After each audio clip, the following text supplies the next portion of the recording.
Hello friends, आप देख रहे हैं आपका channel share Bazaar with Ayush. और दोस्तों, बात इस वीडियो में हम करेंगे Caliber mining and logistics IPO के डे 1 ऑफ सब्सक्रिप्शन के बारे में। दोस्तों, आज पहला दिन था इस आईपीओ का। पहला दिन कंप्लीट हो चुका है, समाप्त हो चुका है। तो कितना दोस्तों ये आईपीओ आपको फर्स्ट डे के अंदर सब्सक्राइब होता हुआ दिखा है, ये समझेंगे। कंपनी के बारे में दोस्तों समझेंगे, कंपनी की कुछ आपको जानकारी दूंगा, डिटेल्स दूंगा, कंपनी के बारे में आपको कुछ इन्फॉर्मेशन मिलेगी। तो वीडियो आप लोग पूरा ज़रूर देखिएगा। सब्सक्रिप्शन पे तो हम बात करेंगे ही, लेकिन उससे पहले अभी तक अगर आपने फ्रेंड्स चैनल को सब्सक्राइब नहीं किया और फर्स्ट टाइम विजिट किया तो ज़रूर चैनल को सब्सक्राइब आप लोग कर लीजिएगा। तो दोस्तों, जैसे मैंने कहा, फर्स्ट डे कंप्लीट हो चुका है, तो 2 दिन और बचते हैं अब इस आईपीओ के, विच इज़ 20 एंड 21, जब आप इस आईपीओ में अप्लाई कर सकते हैं। यानी आपके पास अब 2 दिन और बचे हुए हैं, 20 और 21। ओके, इस बात का दोस्तों ध्यान रखिएगा, जब मैं बात कर रहा हूँ 20-21 की, तो वो मंडे ट्यूसडे है, राइट, क्योंकि सैटरडे संडे आ जाएगा तो उस दिन आप अप्लाई नहीं कर सकते हैं। 10 रुपये की तो इसकी फेस वैल्यू है, 424 रुपये का इसका प्राइस बैंड है, 35 शेयर का लॉट साइज़ है, fresh issue plus offer for sale है लगभग 450 करोड़ का, जिसमें 400 करोड़ का फ्रेश इशू है, बाकी का ऑफर फॉर सेल आपको देखने को मिल जाता है। ठीक है, तो 50 करोड़ का ही, मतलब छोटा पोर्शन जो है दोस्तों वो ओएफएस है, और बड़ा पोर्शन जो है वो फ्रेश इशू आपको देखने को मिलता है। इस आईपीओ के अंदर दोस्तों जो ओवरऑल एक लॉट है उसमें 14,840 रुपीज़ आपको पे करने पड़ेंगे, 35 शेयर मिलेंगे। रिटेल में आप चाहे तो मैक्सिमम 13 लॉट्स तक अप्लाई कर सकते हैं, बट हमेशा इस बात का ध्यान रखना है आपको कि रिटेल में 13 लॉट तभी लगाने हैं जब जो पूरी कैटेगरी है वो अंडर सब्सक्राइब है। अंडर सब्सक्राइब का मतलब क्या होता है कि दोस्तों जो इशू है वो 1 गुना से भी कम भरा है। अगर 1 गुना से कम सब्सक्राइब होगा तभी जाकर अगर आप अप्लाई करेंगे तो आपको बेसिकली याद रखिएगा जो ज़्यादा लॉट है वो मिलेंगे। अदरवाइज़ रिटेल में अगर आप 5 गुना मान लीजिए सब्सक्राइब हो जाता है और मैं 6 लॉट भी लगा देता हूँ, तो अगर मुझे अलॉटमेंट आएगा तो पहली बात तो सिर्फ एक ही लॉट का अलॉटमेंट आएगा, और ये भी ज़रूरी नहीं कि मुझे अलॉटमेंट मिले। तो उस बात का ध्यान रखना है आपको कि लॉटरी बेसिस पे हमेशा एक ही लॉट लगाना है। अगर वो ओवर सब्सक्राइब हो जाता है तो रिटेल में सिर्फ एक ही लॉट लगाए, ज़्यादा ना लगाए, ये आपको मैं पहले बता रहा हूँ।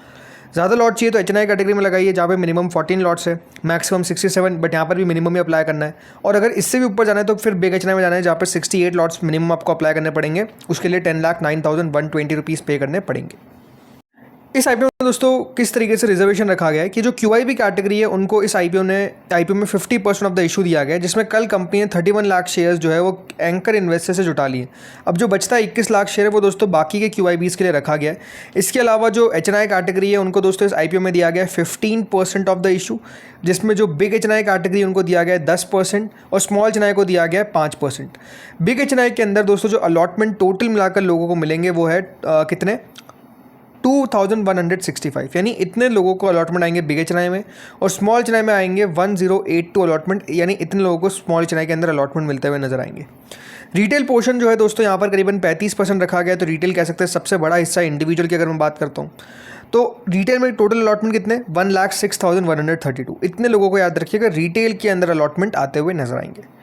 ठीक है, अब चलिए आ जाते हैं सब्सक्रिप्शन के ऊपर। तो दोस्तों पहले ही दिन के अंदर जो क्यूआईबी कैटेगरी है वो आपको 0.31 टाइम सब्सक्राइब होती हुई दिखी है। अब ये अगर आप हमारे चैनल से लगातार जुड़े हैं तो आपको मैं हमेशा एक बात कहता हूँ कि क्यूआईबी का सब्सक्रिप्शन पहले दूसरे दिन ना भी आए तो चलता है, लास्ट डे है वो जो सबसे महत्वपूर्ण दिन है।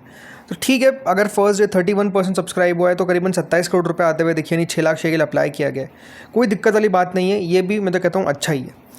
देन आते हैं एचएनआई कैटेगरी ऊपर। तो दोस्तों जो एचएनआई कैटेगरी है वो 1.68 टाइम्स फर्स्ट डे के अंदर ही सब्सक्राइब होती हुई दिख गई है। कुल मिलाकर एचएनआई के द्वारा इस आईपीओ में 113 करोड़ रुपए लगाए गए, कंबाइंड बिग एंड स्मॉल। अब जो बिग एचएनआई कैटेगरी वो पहले दिन के अंदर 1.40 टाइम सब्सक्राइब हुई है, और स्मॉल एचएनआई कैटेगरी सब्सक्राइब हुई है 2.24 टाइम्स। यानी दोनों कैटेगरी की तरफ से आप देखिए 63 करोड़ रुपीज़ आए हैं बिग एचएनआई की तरफ से, 50 करोड़ रुपीज़ आए हैं स्मॉल एचएनआई की तरफ से, और कंबाइन जो हो गया वो 113 करोड़ आपको देखने को मिल जाता है। अब आपका एक सवाल हो सकता है कि यहाँ पर पहले दिन के अंदर एचएनआई कैटेगरी तो पूरी सब्सक्राइब हो रही है, तो क्या यहाँ से जो सब कैटेगरीज है वो अच्छा और सब्सक्राइब होगी। देखो, एक बात आपको समझ में आनी चाहिए कि आज पहला दिन है, डे 1 है, और पहली बात क्या है कि दोस्तों सबका पैसा जो है वो कहाँ लगा हुआ है, एसबीआई म्यूचुअल फंड के अंदर। ठीक है, तो फर्स्ट डे सब्सक्रिप्शन वैसे भी लो ही आने का एक्सपेक्टेड था, ये तो फुल सब्सक्राइब हो गया, ये भी अपने आप में अच्छी बात है। मतलब एचएनआई की बात कर रहा हूँ। रिटेल देखिए 1.67 टाइम्स पहले दिन के अंदर सब्सक्राइब हो गया, 262 करोड़ रुपए आपको रिटेल में आते हुए दिख गए, एंड टोटल मिलाकर ये आईपीओ फर्स्ट डे के अंदर 1.28 टाइम्स, यानी कंपनी को पहले ही दिन में दोस्तों 403 करोड़ रुपए मिलते हुए दिख रहे हैं। और जैसा मैंने कहा कि पहले दिन में अगर 403 करोड़ रुपए मिल रहे हैं, इशू फुल सब्सक्राइब हो रहा है, तो वो सब्सक्रिप्शन अच्छा ही मान जाएगा, उसमें कोई दिक्कत वाली बात नहीं है। क्यों? बिकॉज फर्स्ट डे था, एंड जैसा मैंने कहा लोगों का पैसा, क्योंकि एसबीआई AMC में लगा हुआ है, तो वो पैसा जैसे ही देखिए रिलीज़ होगा इस IPO में भी आपको मैसिव सब्सक्रिप्शन मिलेगा, ये आप मान के चलिए। छोटा सा IPO, बहुत बड़ा IPO नहीं है, मात्र 450 करोड़ का है, तो नो डाउट टफ रहेगा अलॉटमेंट, बट हाँ यही पोजीशन रहने वाली है। अब थोड़ी सी बात दोस्तों इस कंपनी की कर लेते हैं, मतलब कंपनी का कारोबार कैसा है, कंपनी करती क्या है। ये कंपनी ज़्यादा पुरानी कंपनी नहीं है। ये कंपनी जो है दोस्तों 12 साल पहले शुरू हुई थी, 12 ईयर्स ओल्ड ही आप कह सकते हैं ये।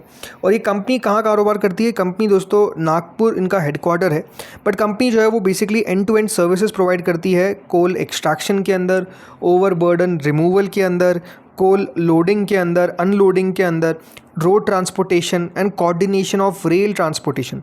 इस तरीके से दोस्तों जो कंपनी है वो बेसिकली आपको सर्विसेज प्रोवाइड करती है। कंपनी के पास बताया जाता है कि लगभग 1811 व्हीकल्स है। जी हाँ, इतनी व्हीकल्स हैं इनके पास, और 100 से ज़्यादा कंपनी ने लीज़ पर भी ले रखी है। बाकी यहाँ पर कंपनी जो है वो जो सर्विसेज है प्रोवाइड करती है specifically to which company, to coal India, right. तो मतलब कोल इंडिया याद रखिएगा, इनके सबसे बड़े कस्टमर है, ये आप कह सकते हैं। इनको ही मेजरली कंपनी सर्विसेज प्रोवाइड करती है।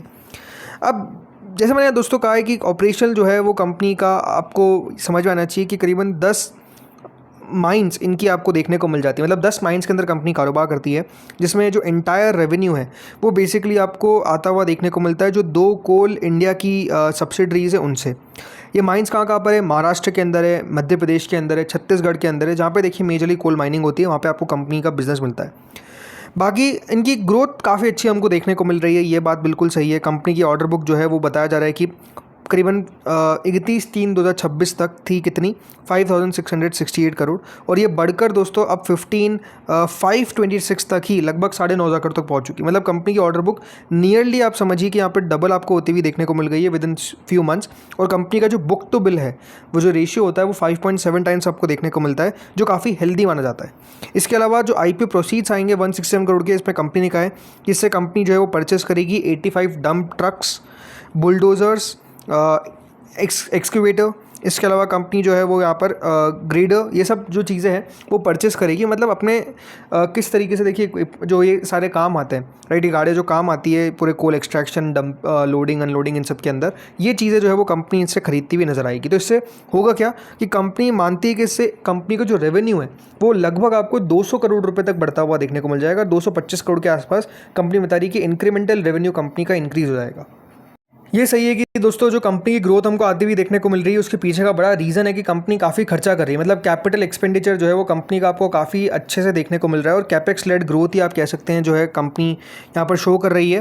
पिछले 4 साल के अंदर रेवेन्यू का जो कंपनी का कैगर रहा है वो दोस्तों लगभग 46% का रहा है। जो 372 करोड़ था FY22 में, वो बढ़कर 1678 करोड़ हो गया इन FY26। जो ग्रोथ है वो भी आप कह सकते हैं कैपेक्स के कारण काफ़ी अच्छी आती हुई देखने को मिल रही है। कंपनी का जो ग्रॉस बुक एडिशन है वो लगभग दोस्तों 1470 करोड़ के आसपास होता हुआ देखने को मिला है पिछले 4 फिस्कल्स के अंदर। तो ग्रोथ शानदार नजर आती है। एबिटा मार्जिन भी कंपनी के 25% से ज़्यादा के आपको देखने को मिलते हैं। पैट जो है वो लगभग 20% से ज़्यादा बढ़ता हुआ देखने को मिल रहा है। नेट मार्जिन लगभग 10% के आसपास कंपनी के आपको नजर आ जाते हैं। तो आई थिंक शानदार आपको कंपनी का हर रेशियो देखने को मिलेगा। ये बात सही है दोस्तों कि जो कंपनी का net debt to equity ratio है वो लगभग 1.5:1 का है, टू 1.8:1 के आसपास। तो हाँ, डेट कंपनी के ऊपर थोड़ी सी ज़्यादा है, बट हाँ इसके ऊपर कंपनी को काम करना चाहिए, कोई डाउट नहीं है। वैल्यूएशन पे अगर आते हैं तो दोस्तों कंपनी जो है वो बेसिकली EBITDA मल्टीपल मांग रही है लगभग 7.5 टाइम्स के आसपास का। और अगर हम FY27 के हिसाब से देखते हैं जो एस्टिमेटेड है, उसके हिसाब से जो कंपनी का PE बनेगा वो लगभग कितना 12-13 के आसपास बनता हुआ देखने को मिलेगा। तो कोई बहुत महंगा IPO नहीं है, कोई महंगा कंपनी नहीं है। कंपनी के ऊपर दोस्तों ये खबर है कि देखिए कुछ ना कुछ रेट्स भी होती हुई देखने को मिली है, वो IT रेट की बात कर रहा हूँ मैं। तो हाँ, ये एक फैक्टर हो सकता है जो नेगेटिव है, बट ऐसा रिएक्शन जो है वो स्टॉक IPO पे आ जाएगा ऐसा नहीं होने वाला है। हाँ, ये हुई थी पहले, ये बताया जाता है। बट इसके अलावा यहाँ पर कोई कंपनी का एग्जैक्ट पीयर आपको देखने को नहीं मिल सकता है जिससे आप चाहें तो इस कंपनी को कंपेयर करें, राइट। कंपैरिजन के लिए आपके पास कोई पीयर नहीं है, मतलब कंपैरिजन जो है वो इसको आप आसानी से नहीं कर सकते हैं। तो वैल्यूएशन मार्केट कितनी देगा ये देखने वाली बात है, बट आई फील कि देखिए कंपनी बढ़िया है, कंपनी ने जगह छोड़ी, ऐसा लगता है साफ साफ यहाँ पर कि जगह बनती हुई नज़र आएगी। फोकस किस पे करना है कि अपनी जो डेट है उसको हटाए कंपनी, ताकि अपना जो कर्जा है वो कम होगा तो और बैलेंस शीट आपको स्ट्रॉन्ग देखने को मिलेगी। बाकी रिटर्न ऑन इक्विटी कंपनी का बढ़िया देखने को मिलता है। ज़रूर थोड़ा सा कॉन्ट्रैक्शन हमको आता हुआ देखने को मिला है, इसके ऊपर भी कंपनी को फोकस करना पड़ेगा। बाकी सितंबर से दिसंबर 2024 के बीच में कंपनी ने 62 करोड़ रुपये रेस करे थे प्राइमरी कैपिटल में 240 पर शेयर, और जो IPO प्राइस कंपनी लेकर आ रही है वो लगभग वहाँ से 77% के प्रीमियम पर लेकर आ रही है।